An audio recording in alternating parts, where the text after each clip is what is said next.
xaaladda caasimadda Dhuusamareeb ee xarunta maamul goboleedka Galmudug waa nabad wax arqalada ah iyo wax culays oo ka jira ma jiraan waxaan u cadeynaynaa bulshada Soomaaliyeed cid kasta oo danaynaysa magaaladu waa amni ammaankeeda waxa gacanta ku haya ciidamadii isku dhafka ahay ee hore lagu wareejiyay ciidamada dawladda ayaa gacanta ku haya gaar ahaan waxa gacanta ku haya ciidanka nabad sugidda iyo ciidanka booliska waxaan leenahay magaaladu waa nabad wax arqalada iyo wax isku socod bulshada wax u dhibaya midna kama jiraan wax ka dhaco dhibana ma jiraan waxaan rabaa inaan halkan ka cadeeyo maadaama aan ahay gudoomiyihii degmada duqi caasimadda maamulka caasimaddu inuu diyaar u yahay in uu la shaqeeyo dawladda qaranka laamaha amniga inay ku gacan siiyaan dardargelinta iyo diyaar garowga loogu jiro sidii maamul loo dhan yahay loogu dhisi lahaa Galmudug waxaan diyaar u nahay inaan wax ka dhisno Galmudugta cusub waxaan diyaar u nahay cidii ku soo baxda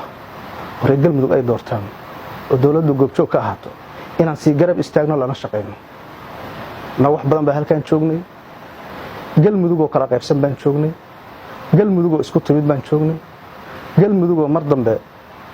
beeliyo dhamaantood loo yeeray ee gobashii nabadeed halkan lagu fidiyay ayaan joognay intaba gacan baan ka geysanay markasta waxaan diyaar u ahayn horumarka Galmudug inaan ka shaqeyno waxaan u sheegaynaa bulshada caasimadda bahda reer Galmudug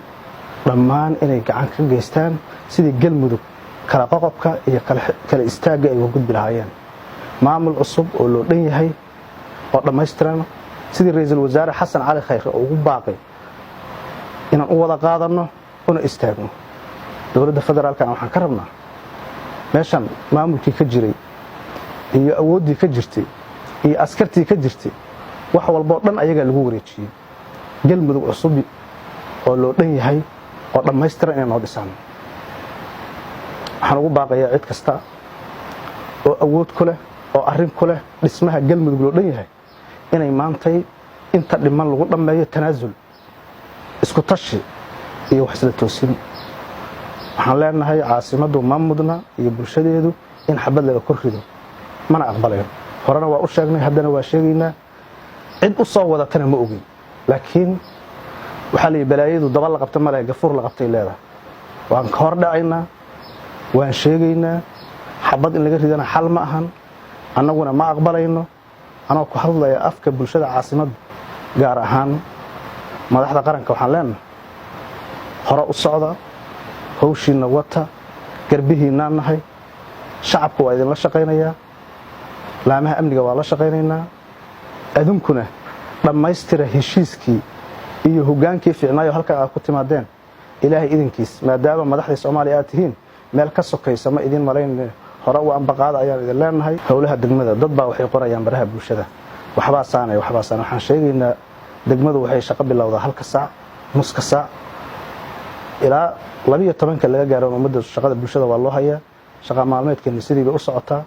wax isbedelay iyo wax arqalada midna inaysan jirin fariinta bulshada caasimadda u diraa waxa weeyaan marka hore inay u istaagaan nidaamka dawliga ah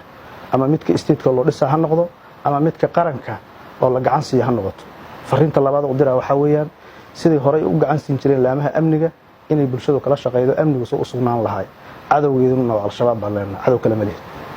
billahi tawfiiq